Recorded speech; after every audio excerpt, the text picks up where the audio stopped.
వరంగల్ ప్రభుత్వ పాలిటెక్నిక్ కళాశాల నూతన భవనం కోసం వరంగల్ పశ్చిమ ఎమ్మెల్యే నాయని రాజేందర్ రెడ్డి భూమి పూజ చేశారు.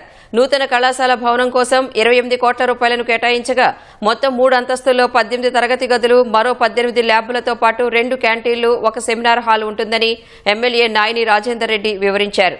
నూతన భవనాన్ని 18 నెలల కాలంలో పూర్తి చేసి విద్యార్థులకు అంకితం చేస్తామని స్పష్టం చేశారు. నూతన భవనానికి భూమి పూజ జరగడంతో విద్యార్థులు, ఉపాధ్యాయులు సంతోషం వ్యక్తం చేశారు. చాలా సంతోషంగా ఉందండి. మేమంతా polytechnic faculty, teaching and non teaching.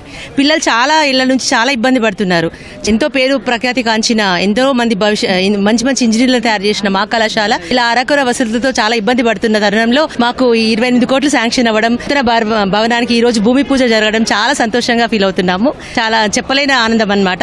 ఇంకా పిల్లల కష్టాలన్నీ తీరుతాయి. ఇప్పుడే హామీ ఇవ్వడం జరిగింది, 18 నెలల్లో పూర్తి చేస్తారని. సో చాలా హ్యాపీగా ఉందండి. మా చిరకాల వాంఛ నెరవేరబోతున్నది. మా పిల్లల యొక్క భవిష్యత్తు బాగుండబోతుంది. కాబట్టి ఎమ్మెల్యే గారికి, సీఎం గారికి మేము కృతజ్ఞతలు తెలియజేసుకుంటున్నాము. ఆ వర్షం పడుతుంటే స్టాఫ్ అంతా ఓ వైపు ఉండి వర్షం ఓ వైపు అన్నట్టుంటుండే సార్ ఇన్ని రోజులు. మా ఆఫీస్ సైడ్ అయితే మొత్తం ఇంతవరకు వాటర్ ఉండేవాళ్ళము. కొత్త భవనం రాబోతుందన్న సంతోషంలో ఉన్నాం సార్ మేమందరం. మా పిల్లలు, మా స్టూడెంట్స్, మేము స్టాఫ్ అందరం కూడా చాలా సంతోషంగా ఉన్నాం సార్ మేమందరం. Government of Telangana sanction 28 crores budget and new building is going to come up in place of the old building. అంటే ఈ ప్రస్తుతం ఉన్న బిల్డింగ్ వెనకాల ఉన్నటువంటి ఓపెన్ స్థలంలో కొత్త బిల్డింగ్ 3 floors తోని ప్రతి ఫ్లోర్ కి బ్రహ్మాండమైనటువంటి 6 ల్యాబ్లు, 6 క్లాస్ రూమ్ తోని 3 ఫ్లోర్లో 18 ల్యాబ్స్, 18 క్లాస్ రూమ్స్, వాటితో పాటు సెమినార్ హాల్, డ్రాయింగ్ హాల్, కఫెటేరియా చాలా అధునాతనంగా ఏఐసిటి నిబంధనల ప్రకారంగా కట్టడానికి government of Telangana budget sanction చేసింది. ధన్యవాదాలు.